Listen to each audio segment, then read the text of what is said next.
ஆண்டவராகிய இயேசு கிறிஸ்துவின் கிருபையும் சமாதானமும் உங்கள் அனைவரோடும் கூட என்றென்றைக்கும் இருக்கிறோம். தலைப்பு: நான் உன்னை விட்டு விலகுவதுமில்லை, உன்னை கைவிடுவதுமில்லை. எரேமியா 17ஆம் அதிகாரம் 19ஆம் வசனம் முதல் 22ஆம் வசனம் வரை இந்த வேத பகுதியில் ஓய்வு நாளை குறித்து வேதாகமம் தெளிவாக நமக்கு சொல்லுகிறது. ஓய்வு நாள் ஆசரிப்பின் முக்கியத்துவம் என்பதை குறித்து சொல்லப்பட்டிருக்கிறது. முதலில் ஓய்வு நாளை குறித்து மிக பெரிய விளக்கத்தை பார்க்க போகிறோம். அதற்கு முன்பாக அதன் முக்கியத்துவம் என்ன என்பதை குறித்து சுருக்கமான விளக்கத்தையும் பார்க்கலாம். ஓய்வு நாள் நிச்சயம் அவசியம். 10 கட்டளைகளில் ஒன்றாக நமக்கு கொடுக்கப்பட்டிருக்கிறது. அதனால் ஓய்வு நாள் ஆசரிப்பு என்பது மிகவும் அவசியம். இதை முதலில் தெரிந்து கொள்ளும். ஓய்வு நாள் என்றதுமே நமக்கு ஒரு கேள்வி எழும்பும். ஓய்வு நாள் 7வது நாளா, வாரத்தின் முதல் நாளான ஞாயிற்றுக்கிழமையா என்று, சனிக்கிழமையா ஞாயிற்றுக்கிழமையா என்று இந்த கேள்வி நமக்கு தோன்றுவதற்கு காரணம் என்ன? இந்த காலத்தில் நாம் வாரத்தின் முதல் நாளான ஞாயிற்றுக்கிழமையை ஓய்வு நாளாய் அனுசரிக்கும் பழக்கம் இப்பொழுது இருக்கிறது நம் சமுதாயத்தில். அதனால் இந்த கேள்வி எழும்புகிறது. ஆனால் இதை மறந்துவிட்டு இந்த சமுதாய பழக்கத்தை, நாம ஏற்படுத்தி கொண்ட பழக்கத்தை நாம் மறந்துவிட்டு சற்று வேதாகமத்தின்படி எல்லா காரியத்தையும் பார்த்தால் மிக தெளிவாக புரிந்து கொள்ளலாம். குழப்பம் இல்லாமல் மிக மிக தெளிவாக இந்த செய்தியில் வருகிறது. பொறுமையோடு கவனமாய் கவனித்தால் போதுமானது. ஒரு நாள் துவங்கும் நேரம் அந்தி சாயும் நேரம், அதாவது சாயங்காலம் என்று சொல்லப்படுகிற மாலை 6 மணி. ஆதியாகமம் 1ஆம் அதிகாரத்தில் சொல்லப்பட்டிருக்கிறது. முதல் நாள் வெளிச்சத்தை கர்த்தர் உண்டாக்கினார். அப்பொழுது கர்த்தர் சொன்னார், சாயங்காலமும் விடிய காலமும் ஆகிய முதலாம் நாள் ஆயிற்று என்று. ஒரு நாள் என்பது சாயங்காலம் முதல் அடுத்த நாள் சாயங்காலம் வரைக்கும், மாலை 6 மணி முதல் மறுநாள் மாலை 6 மணி வரைக்கும் இருக்கும் நேரமே ஒரு நாள். அதனால் இந்த ஒரு நாளை நாம் கவனித்துக் கொள்வோம். அதே போல வாரத்தின் ஒவ்வொரு நாளையும் எண்ணிக்கொண்டு வரும்போது 6ஆம் நாள் முடிந்து, அதாவது வெள்ளிக்கிழமை மாலை 6 மணி முதல் சனிக்கிழமை மாலை 6 மணி வரைக்கும் உள்ள நேரம்தான் 7ஆம் நாளாய் இருக்கிறது. இந்த 7ஆம் நாளை கர்த்தர் ஓய்வு நாளாய் கொடுத்தார். ஒரு காரியம் நன்றாக தெரிந்து கொள்வோம். நாம் எல்லோரும் ஞாயிற்றுக்கிழமை வாரத்தின் முதல் நாள் கர்த்தரை ஆராதிக்க செல்லுகிறோம். அதில் தவறு எதுவும் இல்லை என்பதை முதலில் பதிவு செய்து கொள்ளும். அதாவது கர்த்தர் ஓய்வு நாள் என்று சொல்லும் பொழுது 10 கட்டளைகளில் கவனமாய் படித்தால் ஒரு காரியத்தை சொல்லியிருக்கிறார். ஓய்வு நாளை பரிசுத்தமாய் ஆசரிக்க நினைப்பாயாக. நம் நினைவுகளில் ஓய்வு நாள் பரிசுத்தமாய் ஆசரிக்கப்பட வேண்டும் என்ற உணர்வு நமக்குள் இருக்க வேண்டும். வேதாகமத்தின்படி எந்த இடத்திலும் ஞாயிற்றுக்கிழமை வாரத்தின் முதல் நாள் ஓய்வு நாள் என்று எந்த வேதாகமத்தின் எந்த பகுதியிலும் சொல்லப்படவில்லை. அதனால் வாரத்தின் முதல் நாளை ஓய்வு நாள் என்று சொல்லக்கூடாது. ஆராதிக்கலாம், சபைக்கு செல்லலாம், எல்லாம் செய்யலாம். ஆனால் ஓய்வு நாள் எது என்றால் நாம் 7ஆம் நாளை தான் சொல்ல வேண்டும். முதலில் இதை தெரிந்து கொள்ளும். வாரத்தின் 7ஆம் நாள் வெள்ளிக்கிழமை மாலை 6 மணி முதல் சனிக்கிழமை மாலை 6 மணி வரைக்கும் உள்ள நேரம்தான் ஓய்வு நாளாய் இருக்கிறது. சரி, இந்த நாட்களை அனுசரிக்கும் பழக்கம் 10 கட்டளைகளிலும் நியாய பிரமாணத்திலும் இந்த ஓய்வு நாள் ஆசரிப்பு கொடுக்கப்பட்டிருக்கிறது. ஆனால் ஒரு காரியத்தை நாம் கவனித்துக் கொள்வோம். கர்த்தர் ஆண்டவராகிய இயேசு கிறிஸ்து நமக்கு பிறந்து வருவதற்கு முன்பாக, அவர் வரும் காலத்திற்கு முன்பாக 6 மாதங்களுக்கு முன்பாக யோவான் ஸ்நானகன் ஐயா பிறந்தார். நியாய பிரமாணமும் தீர்க்க தரிசனங்களும் யோவான் ஸ்நானகன் வரைக்கும் வழங்கி வந்தது என்று சொல்லப்பட்டிருக்கிறது வேதத்தில்.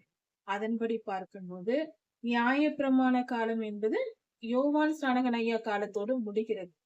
ஆண்டவராகிய இயேசு கிறிஸ்து நியாய பிரமாணத்தின் நிறைவேறுதலாக அதை முடித்து வைக்கும்படியாக மாம்சத்தின்படி நம்மால் செய்ய முடியாததை அவர் செய்து முடித்து ஏனென்றால் நியாயப்பிரமாணத்தையும் 10 கட்டளைகளையும் கடைபிடித்தவர்களே பரலோக ராஜ்யத்திற்கு போக முடியும்.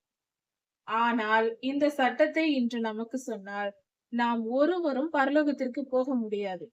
அதனால் மாம்சத்தின்படி ஆண்டவராகிய இயேசு கிறிஸ்து நியாயப்பிரமாணத்தை கீழ்ப்படிந்து, அதை கடைபிடித்து கீழ்ப்படிந்து வாழ்ந்து நமக்காக ஜீவனை தந்து அவர் உயிர்த்தெழுந்தார். இது முடிந்த பின்பு அவர் நியாயப்பிரமாணத்தின்படி வாழ்ந்த நீதிமானாய் வாழ்ந்து முடித்து விட்டார். அவர் இப்பொழுது பரலோகத்திற்கு போகும் தகுதியை பெற்றுவிட்டார். ஆனால் அவர் என்று சொல்லும்போது, ஆண்டவராகிய இயேசு கிறிஸ்து என்று சொல்லும்போது, அவருடைய திருப்பாதங்கள், திரு கைகள், அவருடைய கன்னம், அவருடைய கரங்கள், கால்கள் எல்லாம் சேர்ந்ததுதான் இயேசு கிறிஸ்து, இல்லையா? அப்படி இருக்க அவர் நியாயப்பிரமாணத்தை முடித்து வைத்ததினால் அவருடைய சரீரத்தையும் அவருடைய இரத்தத்தையும் நாம் புதிய உடன்படிக்கையாக திருவிருந்தில் பங்கேற்கும் பொழுது அவருடைய சரீரம், அப்பமும் திராட்சை ரசமும் அவருடைய சரீரமாகவும் அவருடைய இரத்தமாகவும் நாம் எடுத்துக்கொள்கிறோம். நம்முடைய சரீரத்திற்குள் செல்லுகிறது, நாம் சாப்பிடுகிறோம். அது நமக்குள் சென்று அவர் சரீரத்தோடு நாமும் ஒன்றாகி விடுகிறோம். இப்பொழுது என்ன? அவர் நியாயப்பிரமாணத்தை முடித்து வைத்து விட்டார், நிறைவேற்றி விட்டார். அவர் சரீரமும் அவர் இரத்தமும் நமக்குள் வந்து நாம் அவரோடு சரீரத்தோடு சரீரமாய் நாமும் மாறி விடுகிறோம். நம்முடைய சரீரமும் பரிசுத்தம் அடைந்து விட்டது, அதாவது நியாயப்பிரமாணத்தை கடைபிடித்து விட்டது என்று ஆகிறது. அந்த புது உடன்படிக்கையின்படி, அதாவது திருவிருந்தின்படி, திருவிருந்தை நாம் ஏற்றுக்கொள்வதனால் அவர் சரீரத்தில் ஒரு அங்கமாக மாறி நியாயப்பிரமாணத்தை நாம் என்ன செய்கிறோம்? நிறைவேற்றி முடித்தவர்களாய் இருக்கிறோம். கர்த்தருக்குள் ஆண்டவராகிய இயேசு கிறிஸ்துவோடு சரீரத்தோடு ஒன்றாகி விட்டோம். அதனால் நடந்தது. சரி, இப்படி நடந்து விட்டதல்லவா? கர்த்தரோடு நியாயப்பிரமாணத்தை நேரடியாக நாம் நிறைவேற்றாமல் அவருடைய சரீரத்தோடு ஒன்றானதினால் நாம் நிறைவேற்றி விடுகிறோம். இப்படி நியாயப்பிரமாணம் மாம்சத்தின்படி நிறைவேற்றப்படுகிறது. ஆனால் ஆவியின்படி, மனதளவில் நாம் 10 கட்டளைகள், நியாயப்பிரமாணங்கள் எல்லாவற்றையும், வேத வசனங்கள் எல்லாவற்றையும் ஏற்றுக்கொண்டவர்களாய் இருக்க வேண்டும். மாம்சம் கர்த்தரோடு இணைந்ததினால் சுத்திகரிக்கப்பட்டு விட்டது. ஆனால் நம்முடைய ஆத்துமா சுத்திகரிக்கப்பட வேண்டும் அல்லவா? ஆத்துமா என்றால் தனி நபர். நாம் ஒவ்வொருவரும் ஒவ்வொரு ஆத்துமா, தனித்தன்மை வாய்ந்தவர்கள். நம் பெயர் நமக்கு கொடுக்கப்படுகிறது அல்லவா? அது நம்முடைய ஆத்துமாவுக்கு கொடுக்கப்படுகிறது. என்னுடைய பெயர் சாரா என்றால் அந்த பெயர் நம் ஆத்துமாவுக்கு சொல்லப்படுகிறது. தனித்தன்மை வாய்ந்தது ஆத்துமா. ஆவி கர்த்தரிடத்திலிருந்து வருகிறது, கர்த்தரிடத்திற்கு செல்லுகிறது. மாம்சம் மண்ணிலிருந்து வருகிறது, மண்ணிற்கு செல்லுகிறது. ஆனால் இந்த ஆத்துமாதான் தனித்தன்மை வாய்ந்த ஒரு புது பிறப்பாக கர்த்தருடைய ராஜ்யத்திற்குள் செல்லுகிறது. அங்கு போனதும் ஆவி, ஆத்துமா, சரீரம் எல்லாம் ஒன்றாகிவிடும். சரியா? அதனால் ஆத்துமா தனித்தன்மை வாய்ந்தது, அதை புரிந்து கொள்வோம். அப்படி இருக்க இந்த ஆத்துமாவில் நாம் ஏற்றுக்கொள்ள வேண்டும். அதுதான் நம்முடைய மனம். நம்முடைய மனம் வாரத்தின் 7ஆம் நாளாகிய சனிக்கிழமையை ஓய்வு நாள் என்று நம் மனதால் ஒப்புக்கொள்ள வேண்டும். வாரத்தின் முதல் நாள் ஓய்வு நாள் என்று யார் சொன்னாலும் ஏற்றுக்கொள்ளக் கூடாது. ஆனால் திருச்சபைக்கு நான் 7ஆம் நாள் தான் செல்ல வேண்டும் அப்படி என்று சொன்னால் அதை ஏற்க தேவையில்லை. கர்த்தரை ஆராதிக்க நான் 7 நாளும் ஆராதிப்பேன், 5 நாள் ஆராதிப்பேன், 3 நாள் ஆராதிப்பேன். யார் கூடாது என்று சொல்வதற்கு? கர்த்தர் எல்லா நாளும் நாம் கர்த்தரை கூப்பிடும் போது அவர் நம்மை நோக்கி பார்க்கிறார். நான் கர்த்தரை ஆராதிப்பேன், ஜெபிப்பேன், எந்த நேரமும் செய்வேன், கர்த்தர் எனக்கு செவி கொடுக்கிறார். அப்படி இருக்க அவர் ஏற்றுக்கொள்ளும் பொழுது அதை இப்பொழுதுதான் செய்ய வேண்டும், அப்பொழுதுதான் செய்ய வேண்டும் என்று சொல்வதற்கு எந்த மனிதனுக்கும் சட்டம் இல்லை. அதனால் வாரத்தின் முதல் நாள் ஆராதனைக்கு செல்லலாம், வாரம் செல்லலாம், தவறே கிடையாது. அதை செய்யலாம். அது மட்டுமல்ல, தினமும் நாம் வீட்டில் ஆராதிக்க வேண்டும், ஜெபிக்க வேண்டும், வேதம் வாசிக்க வேண்டும். அந்த பழக்கத்தை ஏற்படுத்திக் கொள்ள வேண்டும். தினமும் ஒரு குறிப்பிட்ட நேரம், குறைந்தபட்சம் ஒரு அரை மணி நேரமாவது நாம் கர்த்தரிடத்தில் ஜெபிக்க வேண்டும். வேதம் வாசிப்பது 1 மணி நேரம், 1.5 மணி நேரமாவது நாம் தினந்தோறும் வேதம் வாசித்து தியானிக்க வேண்டும். இந்த பழக்கத்தை தினந்தோறும் வைத்துக் கொள்ள வேண்டும். ஏனென்றால் நாம் 7 நாளும் ஓய்வு நாளை அனுசரிக்க வேண்டியவர்களாய் இருக்கிறோம். அது எப்படி என்றால், ஆதியாகம காலத்திலிருந்து ஆண்டவராகிய இயேசு கிறிஸ்து பிறக்கும் வரைக்கும் என்ன நடந்தது? 6 நாள் வேலை செய்தார்கள், 7ஆம் நாள் ஓய்ந்திருந்தார்கள். இந்த கட்டளை வனாந்தர பயணத்தில் இஸ்ரவேலருக்கு கொடுக்கப்பட்டது. 6 நாளும் மன்னாவை பொறுக்கி அதை எடுத்து சமைத்து சாப்பிட்டார்கள். 7ஆம் நாள் 6ஆம் நாளை சேர்த்து வைத்துக் கொண்டார்கள். 7ஆம் நாளுக்கு அந்த நாளில் ஓய்ந்திருந்து கர்த்தரை ஆராதித்தார்கள். சரி, இதுதானே கர்த்தர் கொடுத்த கட்டளை. ஆனால் அந்த காலத்தில் வாழ்ந்த ஜனங்களுடைய நிலையை காட்டிலும் நாம் வாழும் சூழ்நிலை மகா பெரியதா இருக்கிறது. மகா மோசமானதா இருக்கிறது. அதாவது அந்த காலத்தில் பாவங்களும் குறைவு, பொல்லாத ஆவிகளின் செயல்பாடுகளும் குறைவு. இது கடைசி காலம் என்பதினால் கர்த்தர் நமக்கு தெளிவாய் வேதத்தில் கொடுத்திருக்கிறார். கடைசி தனக்கு கொஞ்ச காலம் மாத்திரமே உண்டு என்று சாத்தான் மிகுந்த வைராக்கியத்தோடு, அவன் மிகுந்த கோபத்தோடு பூமியில் இறங்கினான் என்று சொல்லப்பட்டிருக்கிறது. வெளிப்படுத்தல் 12ஆம் அதிகாரத்தை பார்க்கும்போது வலு சர்ப்பமானது வானத்திலிருந்து பூமியிலே விழுந்தது என்று சொல்லப்பட்டிருக்கிறது. அங்கிருந்தே அவன் அந்த பாடுபடுத்துகிறவன் கீழே விழுந்த பின்பு என்ன பாடுபடுத்துவான் என்று யோசித்து பார்ப்போம்.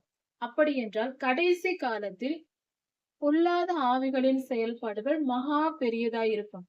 ஒரு மனிதனுக்கு ஒரு காய்ச்சல் வருகிறது என்று வைத்துக் கொள்வோம். லேசான காய்ச்சல் என்றால் ஒரு சாதாரண பேராசிட்டமால் மாத்திரையும் அல்லது ஒரு மிளகு கஷாயம் போன்ற பொருள்களை, சிறிய பொருள்களை சேர்த்து கொண்டாலே சரியாகிவிடும். மிகப்பெரிய அதிக தீவிரமான காய்ச்சலா இருக்கும்போது, டைபாய்டு போன்ற காய்ச்சலா இருக்கும்போது அதற்கேற்ற வைத்தியம் நமக்கு கொடுக்க வேண்டி இருக்கிறது அல்லவா? அதற்கேற்ற வல்லமையுள்ள நல்ல பவர்ஃபுல்லான மருந்து மாத்திரைகளை நாம் எடுத்துக்கொள்ள வேண்டிய அவசியம் இருக்கிறது. அது போல இப்பொழுது இந்த கடைசி காலத்தில் பொல்லாத ஆவிகளின் செயல்பாடு அதிகமாய் 100 மடங்கு அதிகமாகி இருக்கிறது. அதனால்தான் உபத்திரவ காலம், மகா உபத்திரவ காலம் எல்லாம் நெருங்குகிறது. வேதனைகளுக்கு ஆரம்பம் என்று சுவிசேஷ புஸ்தகங்களில் ஆண்டவராய் இயேசு கிறிஸ்து தெளிவாய் சொல்லியிருக்கிறார். கடைசி காலத்தில் மிகுந்த எல்லா விதங்களிலும் ஆபத்து வரும் என்று. அதே சமயத்தில் வெளிப்படுத்தல் புஸ்தகத்தை பார்த்தால் நியாய தீர்ப்பு, கர்த்தருடைய நியாய தீர்ப்பு ஊற்றப்படுகிறது. நியாய தீர்ப்பு என்றால் என்ன? கர்த்தருடைய கோபம் ஊற்றப்படுகிறது. அப்படி என்றால் பொல்லாத ஆவிகளுக்கு அனுமதி வழங்கப்படுகிறது. அவன் பழி தீர்க்க வருகிறான். நாம் செய்த பாவங்களுக்கு நியாய தீர்ப்பு, பூமியில் மனிதர்கள் செய்த ஒட்டுமொத்த பாவங்களுக்கும் பூமி நியாய தீர்ப்ப கொடுக்கப்படுகிறது, அனுபவிக்க போகிறது. அப்படி அந்த நிலையில் தான் நாம் இப்பொழுது வாழ்ந்து கொண்டிருக்கிறோம். இந்த சூழ்நிலையில் பொல்லாத ஆவிகளின் செயல்பாடு அதிகமாய் இருக்கிறது. இந்த நிலையில் நான் வாரத்தில் ஒரு நாள் தான் திருச்சபைக்கு செல்வேன், அன்றுதான் ஆராதனை செய்வேன், அது எந்த நாள் இந்த நாள் என்று நாம் ஆராய்ந்து கொண்டிருக்க வேண்டிய அவசியம் இல்லை. அது மட்டும் போதாது. ஆராய்வதினாலும் எந்த பலனும் இல்லை. நாம் செய்ய வேண்டிய காரியம் கர்த்தரை அதிகமாய் தேட வேண்டும். 7 நாளும் ஓய்வு நாளாய் அனுசரிக்க வேண்டும். அப்படி என்றால் படிக்கிற பிள்ளைகள் எப்படி படிப்பது? வேலைக்கு செல்கிறவர்கள் எப்படி வேலைக்கு செல்வது? இப்படி என்ற கேள்வி எல்லாம் இருக்கும். ஆனால் ஒன்று தெரிந்து கொள்வோம், எல்லோரும் கர்த்தரை ஏற்றுக்கொண்டு ரட்சிக்கப்படுகிறோம். அந்த சமயத்தில் படித்துக் கொண்டிருப்பவர்களாக இருக்கலாம், வேலை பார்க்கிறவர்களாக இருக்கலாம். அதன் பின்பு எல்லோருமே ஊழியம் செய்ய வேண்டிய நேரத்தில் இருக்கிறோம். கர்த்தருடைய ஊழியத்தை எல்லா மனிதர்களும் எழும்பி நின்று செய்ய வேண்டும். அந்த கடைசி நேரத்தில் இருக்கிறோம். நாம் எல்லாம் கடைசி தலைமுறை. அடுத்த தலைமுறை இன்னும் 50 ஆண்டுகள் எல்லாம் இருக்க போவதில்லை. 50 ஆண்டுகளுக்குள், 30 ஆண்டுகளுக்குள் அல்லது 20 ஆண்டுகளுக்குள் கூட அதற்குள் கூட கர்த்தருடைய வருகை வந்து விடலாம். அந்த அளவுக்கு காரியங்கள் அப்படி இருக்கிறது. இதற்கு கடைசி கால அடையாளமாக வெளிப்படுத்தல் 11ஆம் அதிகாரத்தில் வெளிப்படையான ஒரு அடையாளம் இருக்கிறது. கர்த்தர் சொல்லி இருக்கிறார், எருசலேமில் 3ஆம் தேவாலயம் கட்டப்படும். அந்த தேவாலயம் கட்டப்பட்ட உடனே அந்தி கிறிஸ்து தேவன் போல அவருடைய சிம்மாசனத்தில், அதாவது கிருபாசனத்தில் அமருவான் என்று சொல்லப்பட்டிருக்கிறது. மகா பரிசுத்த ஸ்தலத்திற்கு பிரவேசிப்பான் என்று.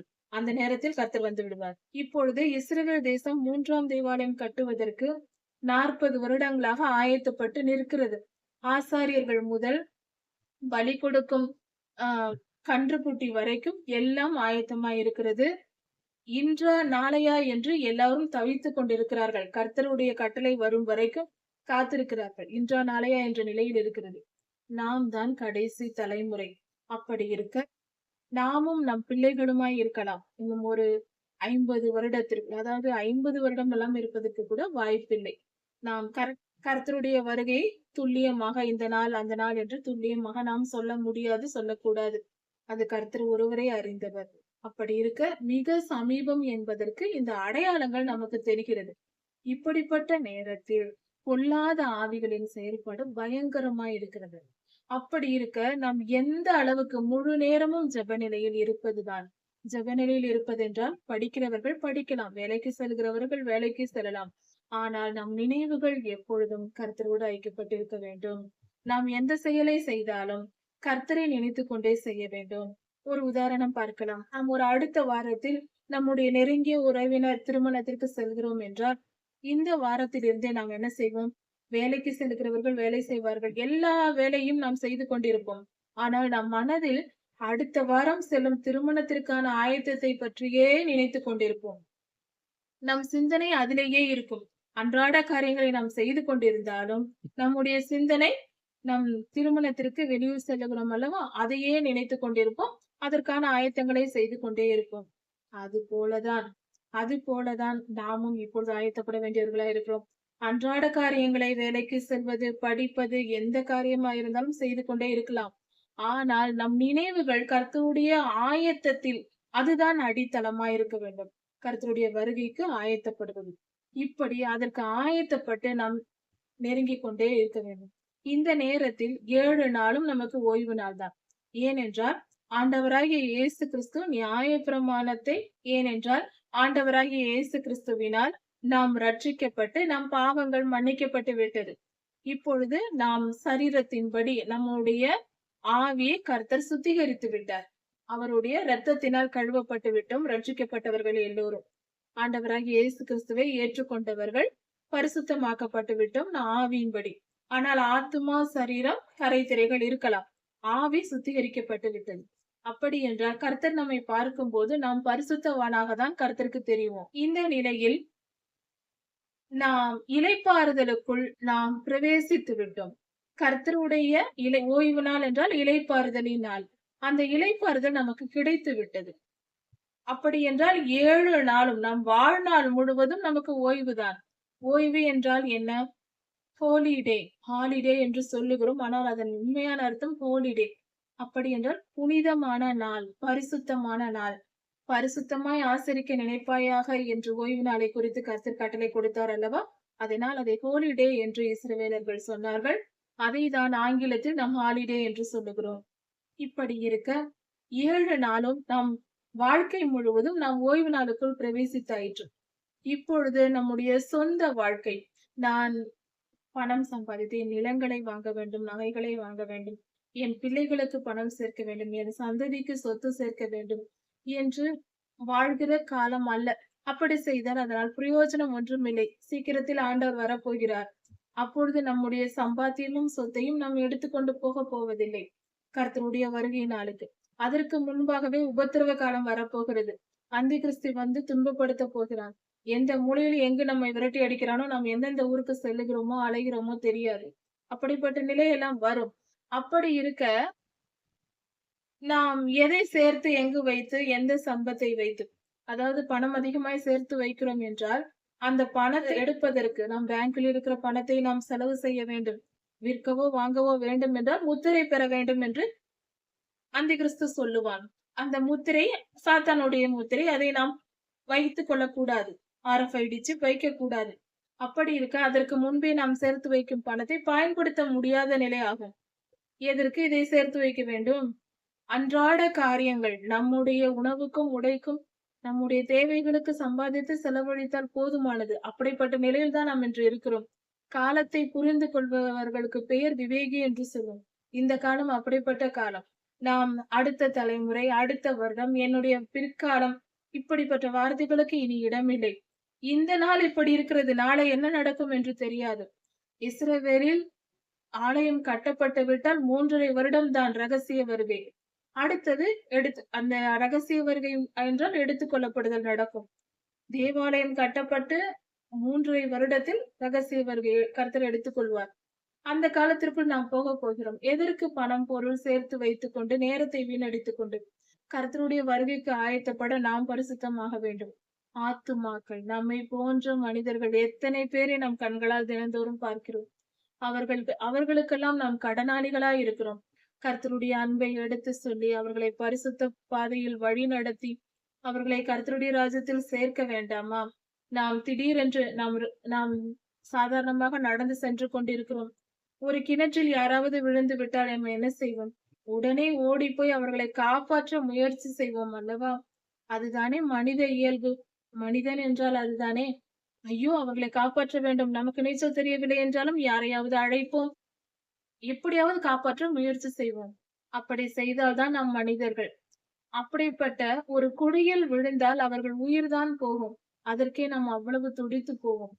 அது உண்மையான செயல், அது சரியான செயல். ஆனால் அக்கினி கடலில் அவர்கள் ஒரு ஆத்துமா, எத்தனை பேர் கர்த்தரை அறியாத மக்கள் இருக்கிறார்கள். அவர்களை நம் கண்களால் பார்க்கிறோம். அவர்கள் ஆத்துமா எங்கே போகும் என்று நமக்கு தெரியும். அவர்களுக்கு தெரியாது. அவர்கள் வாழ்கிற வாழ்க்கை என்ன? பாவம் செய்கிறார்கள். அந்த பாவத்தின் விளைவு என்ன என்று அவர்களுக்கு தெரியாது. கர்த்தரை ஏற்காதவர்களின் நிலை என்ன என்பது நமக்கு தெரியும். அவர்கள் முடிவு என்ன என்பது நமக்கு தெரியும். தெரிந்து வைத்துக் கொண்டு விழுந்தால் விழட்டும் என்று பார்த்து கொண்டிருந்தால் நாம் மனிதர்களே அல்ல.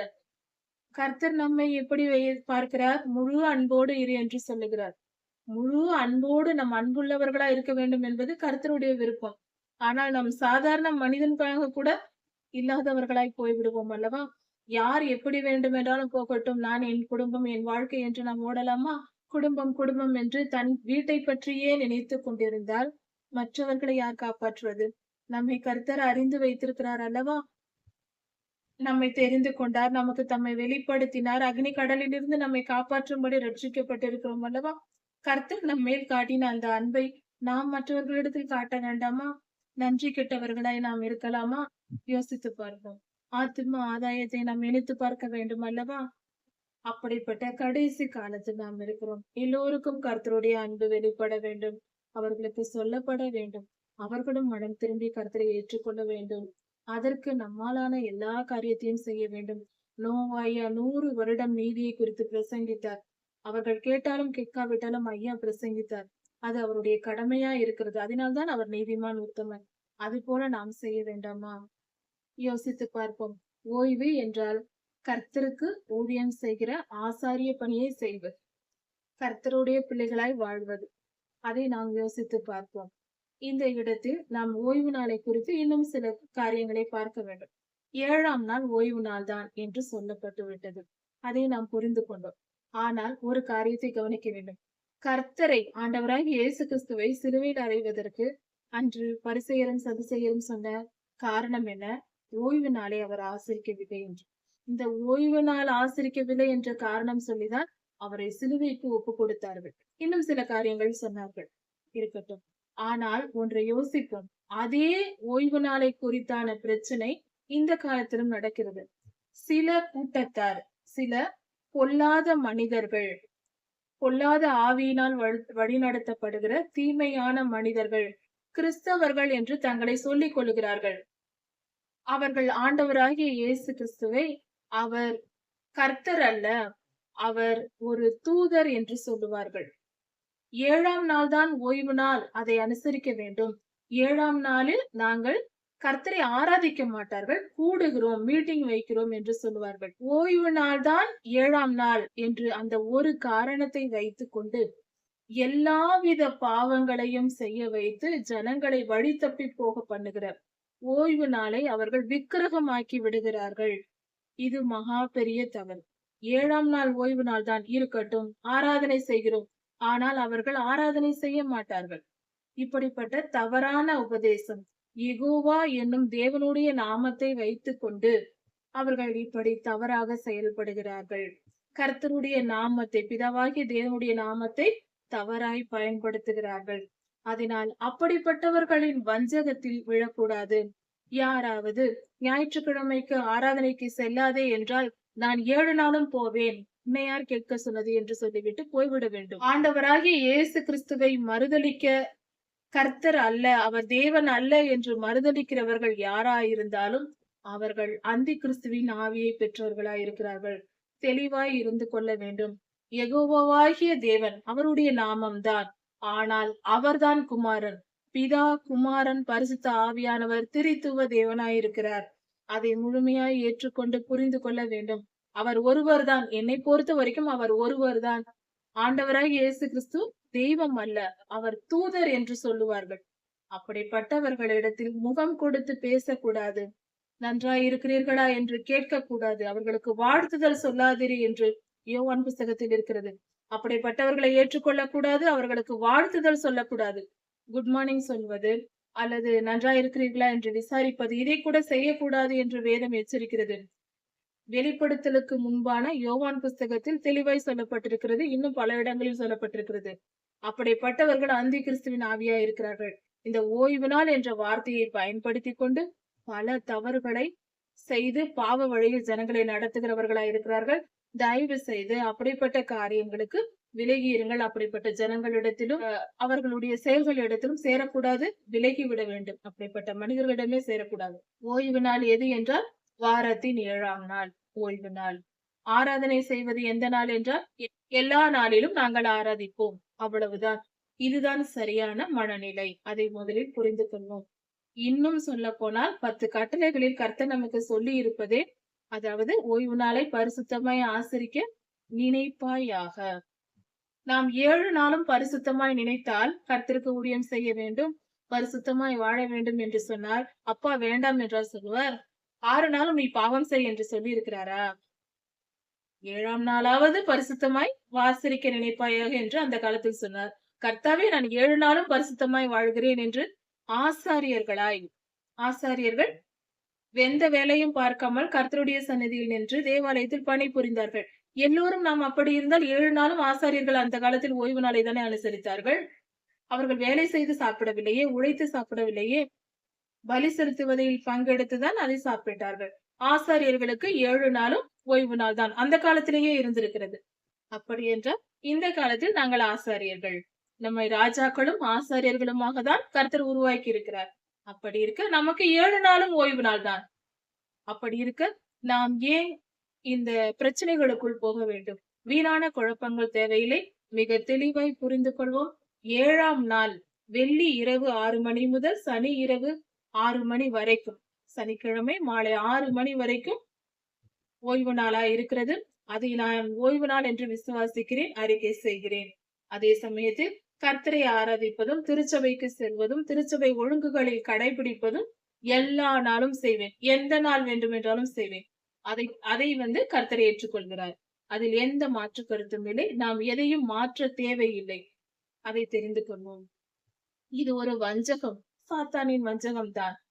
அதில் நாம் புரிந்து கொள்வோம். நம்முடைய கர்த்தர் எரேமியா தீர்க்கதரிசியை நோக்கி சொல்லுகிறார்.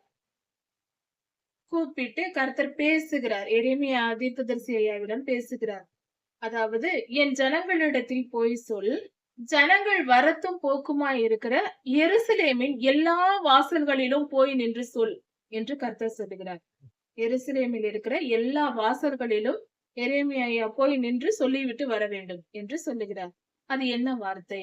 எருசலேமின் வாசல்களில் உள்ளே போயும் வந்தும் கொண்டிருக்கிற ஜனங்களை பார்த்து, எல்லா ஜனங்களுக்கும், இஸ்ரவேலர்கள் மட்டுமல்ல எல்லா ஜனங்களுக்கும் கர்த்தர் கட்டளை கொடுக்கிறார். என்னவென்றால், நீங்கள் சுமைகளை ஓய்வு நாளில் உள்ளே இருந்து சுமைகளை வெளியே எடுத்துக்கொண்டு சுமைகளை உள்ளே இருந்து வெளியே எடுத்துக்கொண்டு போகாமலும், ஓய்வு நாளில் வெளியில் இருக்கிற பொருள்களை எருசலேமின் வாசல் வழியாய் உள்ளே கொண்டு வராமலும் இருங்கள். ஓய்வு நாளை உங்கள் பிதாக்களுக்கு நான் கட்டளையிட்டபடியே நீங்கள் பரிசுத்தமாய் ஆசரியுங்கள் என்று கர்த்தர் சொல்லுகிறார். இப்படிப்பட்ட செய்தியை எரேமியா ஐயா மூலமாக கர்த்தர் இஸ்ரவேலருக்கு எருசலேமின் வாசல்களில் போய் சொல்லு என்று சொல்லுகிறார். எரேமியா ஐயா அப்படியே போய் சொல்லுகிறார். அதற்கு அடுத்தது என்ன நடந்தது என்பதை குறித்து நாம் அடுத்த செய்தியில் பார்க்கலாம். கர்த்தர் உங்களை ஆசீர்வதிப்பாராக. மாரநாதா.